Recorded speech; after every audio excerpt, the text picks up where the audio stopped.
ओ भारत माता के ओ भारत माता के जय श्री राम जय श्री राम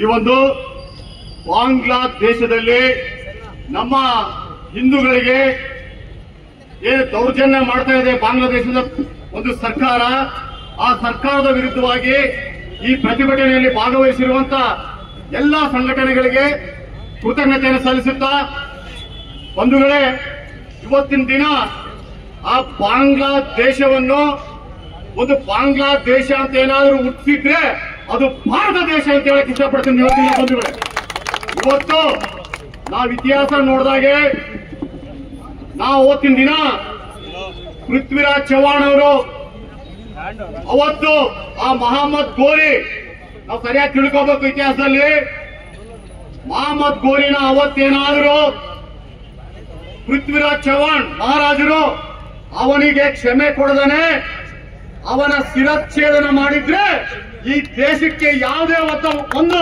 ಮುಸಲ್ಮಾನ್ ದೊರೆ ಬರ್ತಾರೆ ಅಂತ ಇಷ್ಟಪಡ್ತೀನಿ.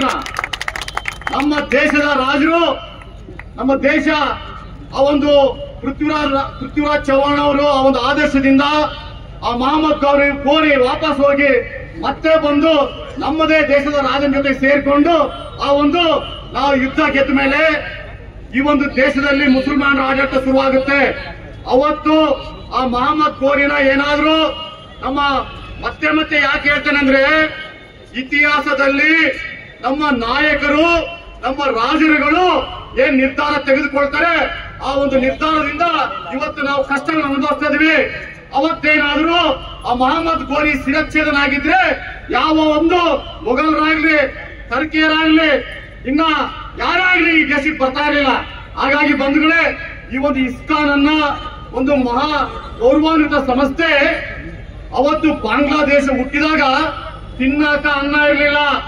ಇವತ್ತು ಇಸ್ಕಾನ್ ಸಂಸ್ಥೆ ಅವತ್ತಿನ ದಿನಾನೇ 1971ರಲ್ಲಿ ಅಮೆರಿಕದಲ್ಲಿ ಒಂದು ಸಂಗೀತ ಕಚೇರಿ ನಡೆಸ್ತಾರೆ. ಏ ಬಾಂಗ್ಲಾದೇಶದವರೇ, ಏ Mohammad Yunus, you understand history, ನಿಮಗೆ ಇಸ್ಕಾನ್ ನಿಮ್ಗೆ ಅವತ್ತು ಅನ್ನ ಕೊಟ್ಟಿದೆ, ನಿನಗೆ ತಿನ್ನಕ ಅನ್ನ ಇರಲಿಲ್ಲ ಯೂನಸ್.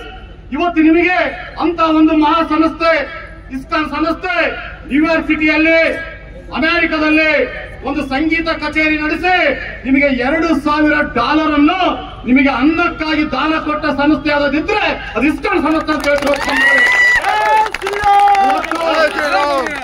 ಇವತ್ತಿನ ದಿನ ಭಾರತ ದೇಶವನ್ನು ದ್ವೇಷ ಮಾಡಿ ಆ ಪಾಕಿಸ್ತಾನಕ್ಕೆ ಇವತ್ತಿನ ದಿನ ಪಕೋಡ ಕೂಡ ಗತಿ ಇಲ್ಲ. ಇವತ್ತು ನಿಮ್ಮ ಮೇಲೆ ಸರ್ಜಿಕಲ್ ಸ್ಟ್ರೈಕ್ ಮಾಡಿದ್ದು ಅವತ್ತು ನರೇಂದ್ರ ಮೋದಿ.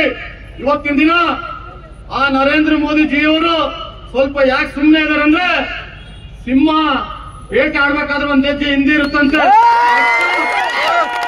ಬೇಟೆ ಹೆಂಗಿರುತ್ತಂದ್ರೆ ಒಂದೇ ಏಟಿಗೆ ಪ್ರಾಣ ಹೋಗ್ಬೇಕು ಹಂಗಿರ್ತದೆ. ಅದರಿಂದ ಬಾಂಗ್ಲಾದೇಶದ ಮೊಹಮ್ಮದ್ ಯೂನಸ್, ಕೈಗೊಂಬೆ, ನೀನು ಇಲ್ಲಿ ಬಗಲಾಗಿ ಯಾರಿದ್ದಾರೆ ಸಿಂಹ, ಅಮಿತ್ ಶಾ ಜಿ, ನರೇಂದ್ರ ಮೋದಿಜಿ, ಕನಿಷ್ಠಾಗಿ ಬರಬೇಕು. ನೀನು ಆದಷ್ಟು ಬೇಗ ನಮ್ಮ ಹಿಂದೂಗಳಿಗೆ ನೀನು ಗೌರವವಾಗಿ ನಡ್ಕೊಂಡಿಲ್ಲ ಅಂದ್ರೆ ನೀನು ಸಮುದ್ರಕ್ಕಾರೋದು ಪಕ್ಕ. ಆದ್ರಿಂದ ಈ ಒಂದು ನಮ್ಮ ಇಲ್ಲಿ ಬಳ್ಳಾರಿಯಲ್ಲಿ ಈ ಒಂದು ಸಂಘಟನೆಯ ಧ್ವನಿ ನಮ್ಮ ನರೇಂದ್ರ ಮೋದಿಜಿ ಕಿವಿ ಮುಟ್ಟಿದೆ. ಮುಂದಿನ ದಿನಮಾನಗಳಲ್ಲಿ ಬಾಂಗ್ಲಾದೇಶದಲ್ಲಿ ನಮ್ಮ ಹಿಂದೂಗಳು ಸುರಕ್ಷಿತವಾಗಿ ಇದ್ದೇ ಇರ್ತಾರೆ ಅಂತ ನಂಬ್ತಾ ನನ್ನ ಮಾತು ಮುಗಿಸ್ತೇನೆ.